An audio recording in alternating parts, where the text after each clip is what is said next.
Hola, ¿cómo les va? Bueno, mi nombre es Neri Fures, soy docente de esta cátedra ya hace muchos años y bueno, adaptándonos a las nuevas circunstancias, vamos a dar esta clase en esta forma, bueno, hasta que pase el temblor, como dice la canción. Vamos a charlar hoy sobre muerte súbita, vamos eh,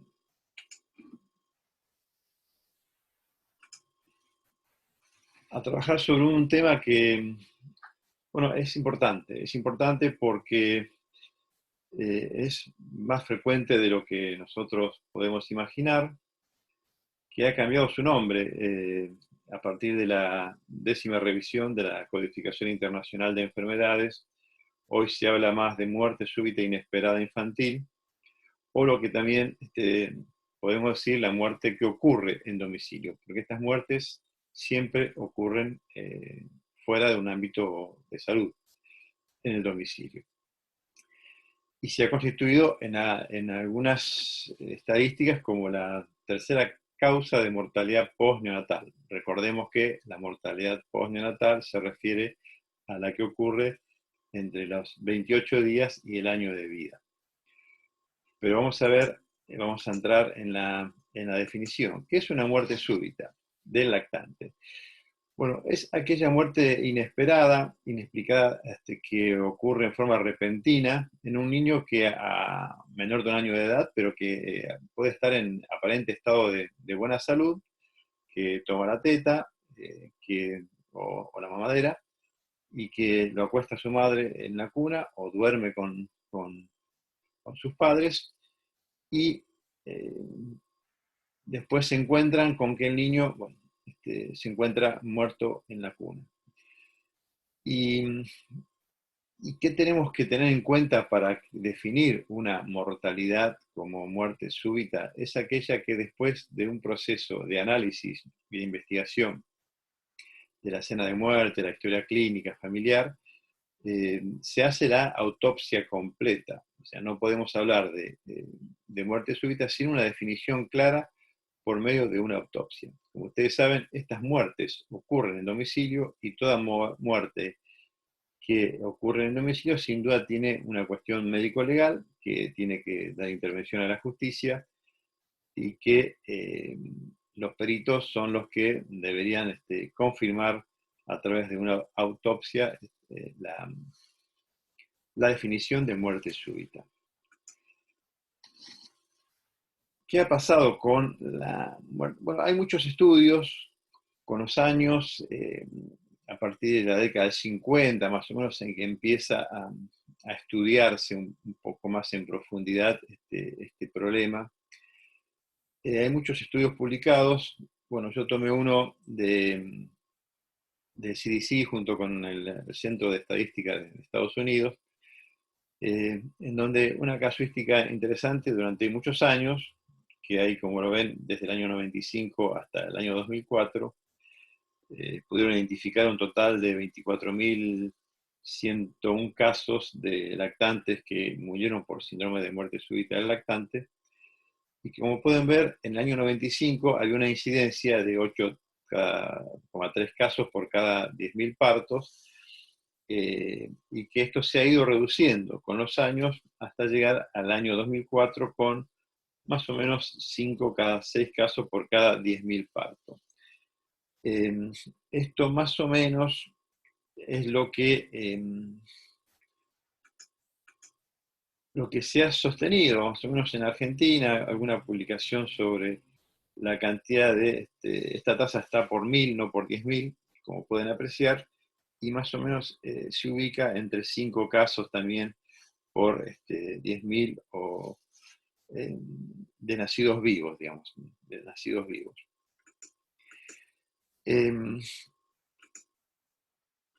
la provincia de Buenos Aires, yo en el año 2003 hice un trabajo, que acá quiero compartirlo con ustedes, para ver un poco sobre, dado que la cantidad de casos en la provincia de Buenos Aires merecía un análisis importante, porque en el año 2003, como ustedes ven ahí, ocurrieron 329 muertes definidas como muerte súbita o todos los códigos, digamos, similares que tienen que ver con la muerte en domicilio.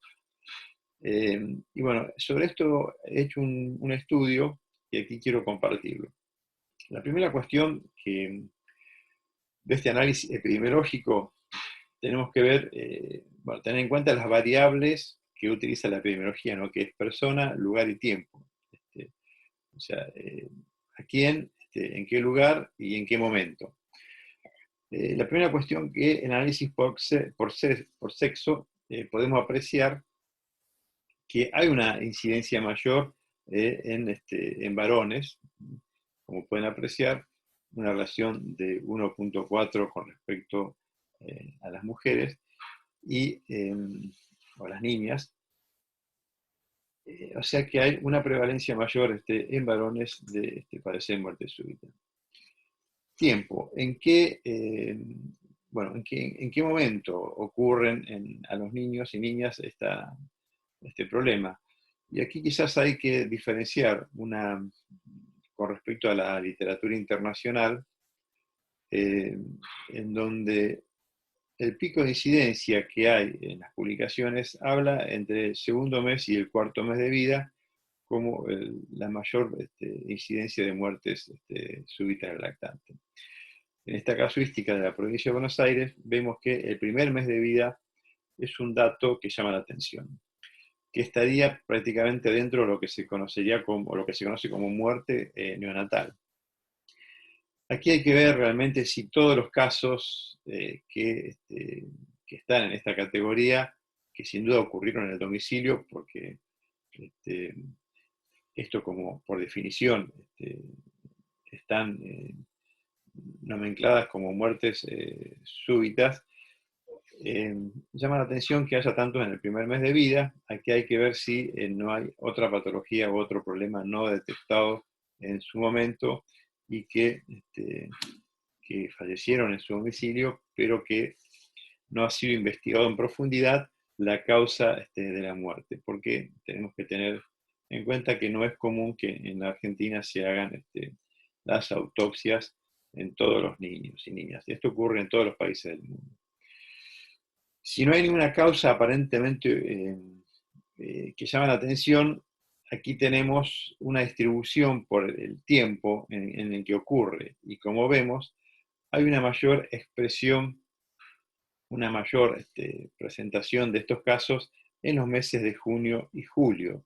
O sea que con respecto a nuestra geografía, tiene que ver con los meses de invierno. O sea, la hipótesis que tendríamos que hacer aquí, bueno, es por qué si no hay ninguna causa aparente, porque hay una mayor incidencia de estos casos en estos meses. Otra cuestión a tener en cuenta a quienes le ocurre, cuáles son las madres, la distribución por edad de las madres. Aquí una cuestión muy llamativa también es la cantidad de casos sin dato. Que quiere decir que en los certificados de defunción esto no aparece el dato de la edad de la madre, cuestión que nos limita muchísimo en este estudio. Pero de los que sí tenían datos, podemos ver que hay una mayor, digamos, cantidad de casos en el grupo de madres de 20 a 29 años. Y en esto, bueno, tenemos que preguntarnos, ¿es realmente así? ¿Hay una mayor incidencia de muertes súbitas en el grupo de 20 a 29 años? Esto no nos alcanza para aseverar, porque nosotros tenemos que llevarlo esto a una tasa que sería el factor de riesgo. O sea, entonces, porque sabemos que los embarazos que mayor ocurren son en mujeres mayores de 20 años, y no tanto en el grupo de adolescentes, que es el grupo catalogado como de 10 a 19 años. O sea que esto sí que transformarlo y traducirlo en una tasa que, como se puede apreciar en este gráfico, la tasa relacionada por cada 1000 habitantes, y aquí sí vemos que hay un factor de riesgo asociado a la edad de la madre. O sea que prácticamente la tasa de muerte súbita en lactante es prácticamente el doble que en el grupo de las madres de 20 a 29 años. ¿Qué otros factores de riesgo se han relacionado con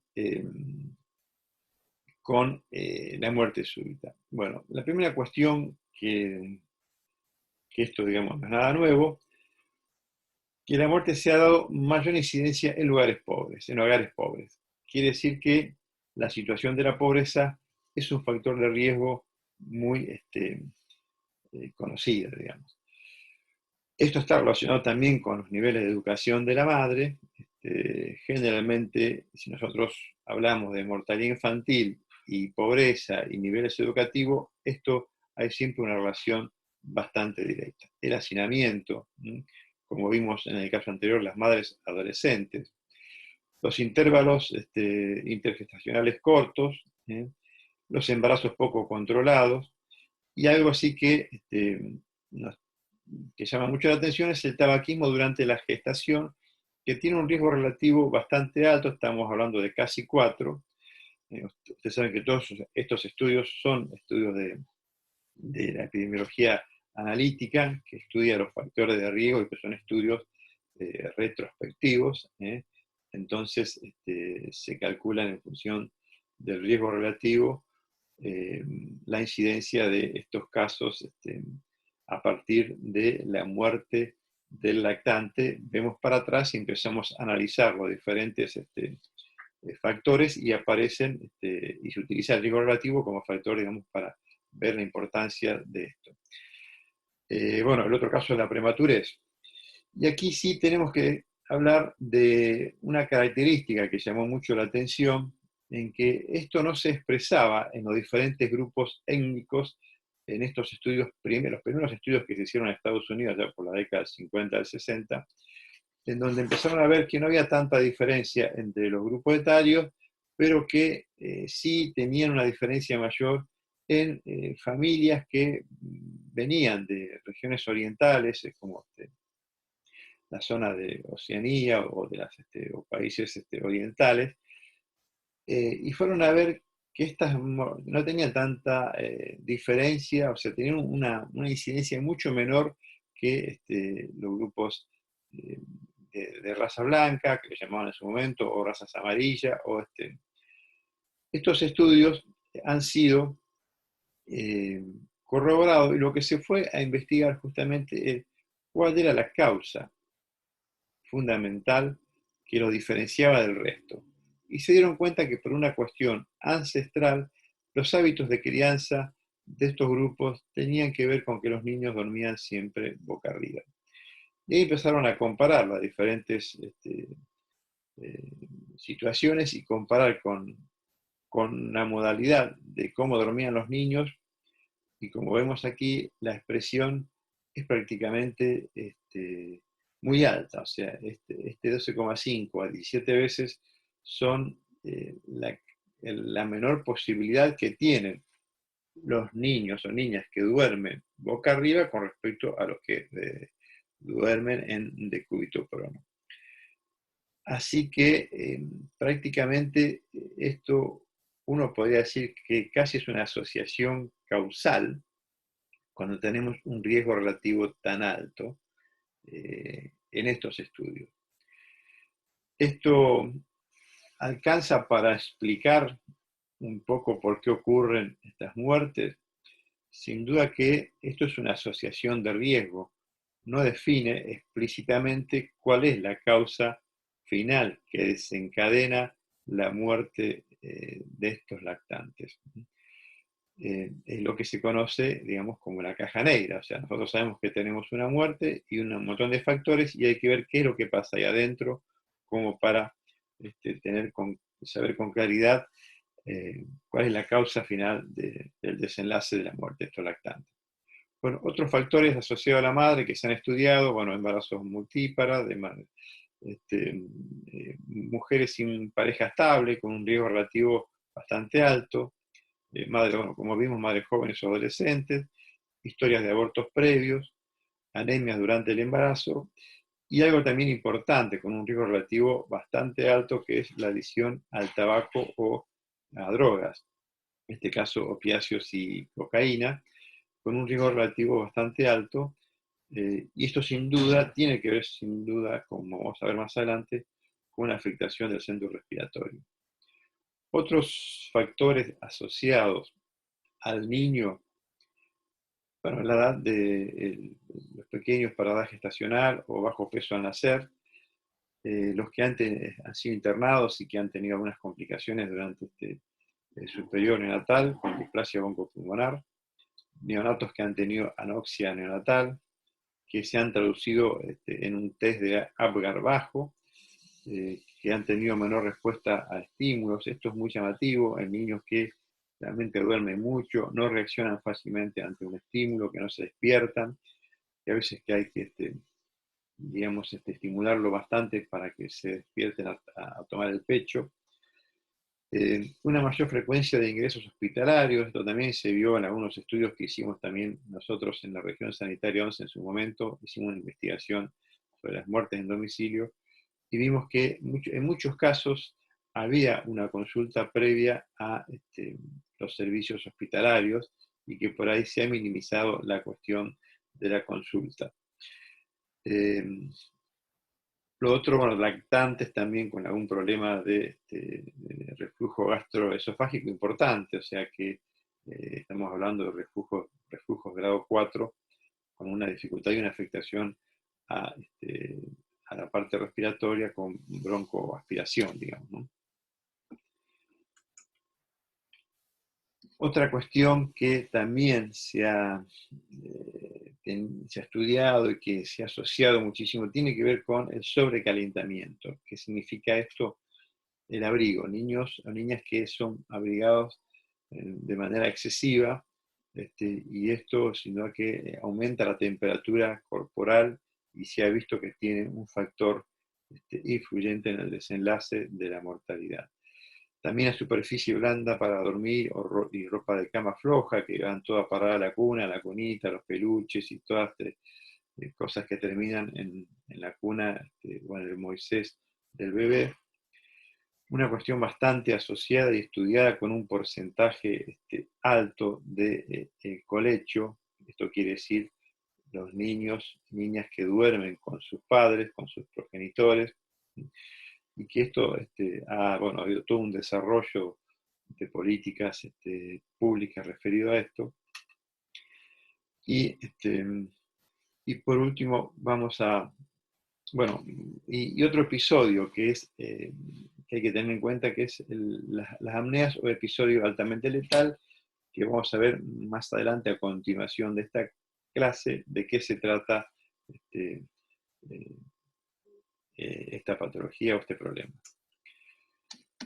Hay factores protectores, sin duda, la lactancia materna está muy estudiado, está dentro de los factores de protección importantes para evitar una muerte súbita. Y otra cuestión también, que también si bien está discutido, tiene que ver con el uso del chupete, que esto está, digamos, planteado como una hipótesis que puede disminuir el riesgo en función de la estimulación permanente que está haciendo al chupetear y la activación que esto genera en la capacidad de seguir activo su centro respiratorio. Y esto sin duda que también está discutido porque esto es contradictorio con una buena lactancia. Como indicación, ustedes saben, el uso del chupete no está recomendado. Así que esto es una cuestión que también vamos a verlo más adelante en las indicaciones. En qué momento hay que instruir este tipo digamos, de tratamiento. Bueno, a no confundirse con un maltrato, con un abandono, con un infanticidio, algo que puede ocurrir, y esto nosotros lo hemos visto también en un caso de nuestra investigación, un abandono, un chico que se queda afuera, que se muere en domicilio por frío. Y también no, en este caso una causa concreta como las arritmias cardíacas, que si bien no es muy frecuente, hay que tenerlas en cuenta como una causa que puede desencadenar el desenlace. Bueno, ¿cuáles son los mecanismos que se han propuesto para, cuál es la fisiopatogenia que se ha intentado investigar o explicar con respecto a este problema? La primera cuestión es que tiene que ver con una disminución del desarrollo del centro respiratorio, del control respiratorio. Esto se ha visto en algunas autopsias. Lo que ha aparecido es la hipoplasia del núcleo arcuato, o sea, la disminución de este centro que tiene que ver con la liberación de neurotransmisores, que está involucrada con la respuesta que tiene que dar ante una hipercapnia. O sea, cuando uno entra en una hipoxia, una hipercapnia, digamos, sin duda que hay un mecanismo de respuesta ante esto y que se liberan los neurotransmisores que van a actuar sobre el centro respiratorio para que uno empiece a aumentar la frecuencia respiratoria para eliminar ese dióxido de carbono. Así que esto, y la propuesta, que en este caso tiene que ver con la teoría de que un niño que está boca abajo, que está con una hipoxia porque está respirando sin duda respirando mal, porque está, digamos, inhalando el aire exhalado, que tiene que ver con un aumento de dióxido de carbono importante. Por otro lado, un abrigo o muy tapado, que esto genera una hipertermia, combinada con esta asfixia en un lactante que no tiene una buena respuesta, digamos, para el despertar, se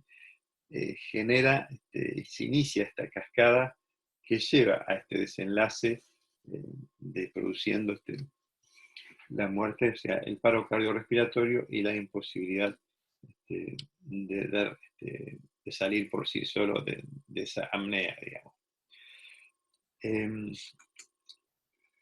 Esto se ha expresado en lo que se llama la hipótesis del triple riesgo, que estamos hablando de un lactante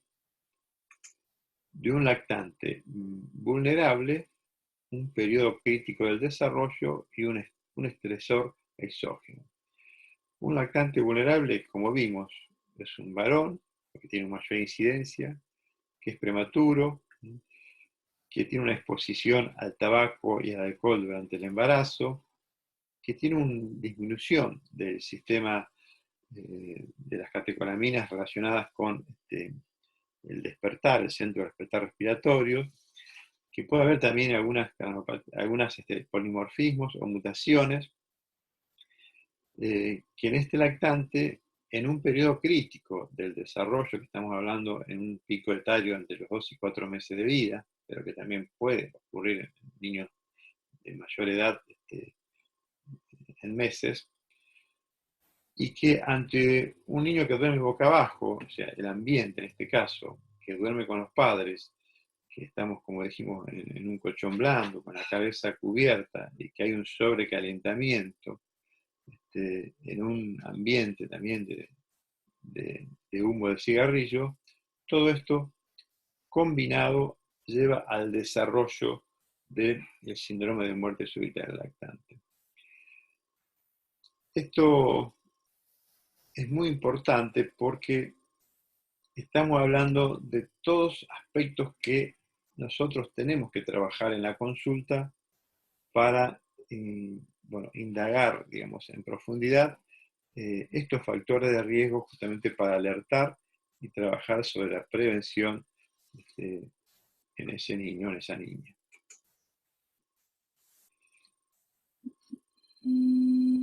¿Qué es lo que ha ocurrido?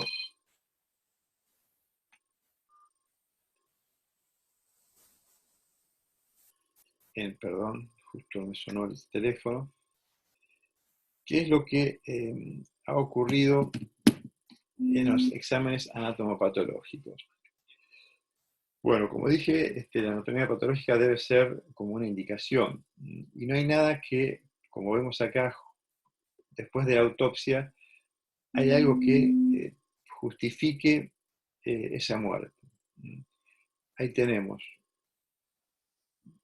hallazgos que se pueden ver en la anatomía patológica, pero que no dice claramente cuál es la causa de la muerte. Biopsia troncoencefálico, secreciones espumosas en nariz y boca, eritropoyesis hepática, petequias intratorácicas, cambios inflamatorios mínimos del tracto respiratorio, leucomalacia periventricular, congestión pulmonar, bueno, sangre no coagulada, meticloesquia, o sea, todas cuestiones que hablan de un paro cardiorrespiratorio, pero que no podemos ver ninguna patología que lo justifique. ¿Y cuál es el tratamiento? Sin duda que el tratamiento de los padres y la familia ampliada. Esto quiere decir, no hay nada que ya no podemos hacer mucho, pero sí trabajar sobre la familia, sobre la culpa, sobre lo que queda en esta familia, sobre las recomendaciones en caso de que, bueno, el día de mañana haya un nuevo embarazo, un nuevo nacimiento, y cómo trabajar con esa familia. Sin duda que esto está claro que el diagnóstico final, como dijimos, debe ser dado por el patólogo y el médico debe colaborar en la investigación junto con la familia, en el lugar del hecho, como dijimos, ver la situación de la cuna, cómo estaba ese bebé durmiendo, este, como para definir esta historia clínica y este certificado de defunción que tiene que constatar claramente que se trató de una muerte súbita. ¿Cuáles son las recomendaciones que sí nos interesa trabajar con respecto a la familia, en las consultas, en el consultorio, o desde cuándo se va de alta un lactante? Sin duda que esto tiene que ver con el trabajo que llamamos en el rooming, en la internación conjunta de la madre con el niño y el padre, que esté también la familia, para que todos entiendan la importancia de estos consejos. Primera cuestión, como vimos, acostar el bebé boca arriba, siempre, no de costado, porque un bebé puede de costado terminar boca abajo con sus movimientos. Bueno, el tema de dejar de fumar durante el embarazo, cuestión previa también en el mensaje hacia las obstétricas, en el cuidado del embarazo. Nadie debe fumar dentro de la casa, ambientes libres de humo total. Y con respecto al abrigo que tenemos que tener en cuenta para los bebés, el bebé no tiene que tener mucha ropa, se habla generalmente de un abrigo más que un adulto, porque el mucho ropaje genera estas situaciones de, de sobrecalentamiento. El bebé debe estar acostado en un colchón firme, con los pies hacia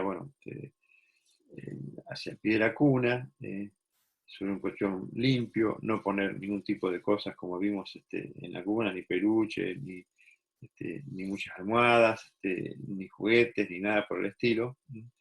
Y la cabeza debe estar siempre descubierta.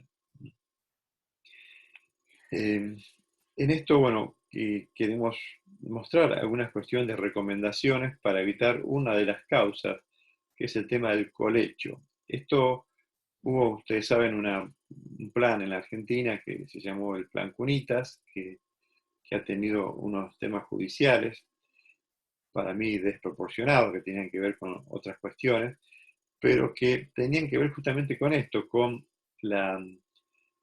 que los bebés que no podían, las madres o las familias que no puedan garantizar un Moisés, la compra de un Moisés, que sabemos que tiene valores altísimos para una familia en situación de pobreza que no puede garantizar la compra de una cunita para que duerma separado.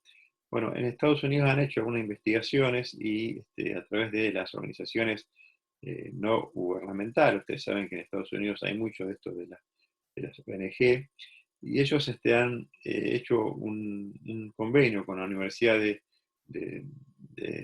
Temple en Filadelfia, en donde le han entregado a los padres este tipo de caja de cartón, con un colchón firme, que de una mucha menor calidad que lo que se ha entregado aquí con respecto a las cunitas, lo que conocimos con ese programa. Y esto era justamente para ver que los padres pudieran, que el bebé recién nacido pudiera dormir separado de los padres. Esto ha tenido una aceptación de un 25, un 30% en las familias y ayudó a disminuir la muerte súbita por esta causa. Nosotros no queremos, digamos, porque sabemos que hay otras discusiones al respecto, no queremos decir con esto que el colecho signifique de por sí un riesgo, porque sabemos que esto existe y hay muchos estudios que dicen que esto actuaría como un factor de protección también para la muerte súbita. Pero hay que sumar todos los factores de riesgo que decíamos anteriormente, o sea, no es contraindicación que la madre pueda darle el pecho a a su bebé en la cama y que después se quede dormido y se quede con su bebé. El tema son los otros condicionantes, que ese bebé no quede durmiendo boca abajo, que no haya ambientes de humo, que no sea un bebé prematuro con otros factores de riesgo, o sea, todo lo que vimos anteriormente. O sea, ante esta situación recomendamos siempre que los bebés tengan su cunita separado de los padres y que la madre tenga que levantarse, darle el pecho y que vuelva a acostarlo boca arriba en ese lugar. Así que, bueno, estas son algunas de las recomendaciones que podemos dar. Muchas gracias por esto, espero que haya sido claro. Y bueno, ahora continuamos próximamente en una nueva aula con ALTE, que es la otra clase que tiene mucho que ver con esta, que esto sí tiene otras indicaciones porque se puede prevenir justamente un episodio de ALTE. Muchas gracias y nos vemos en la próxima clase.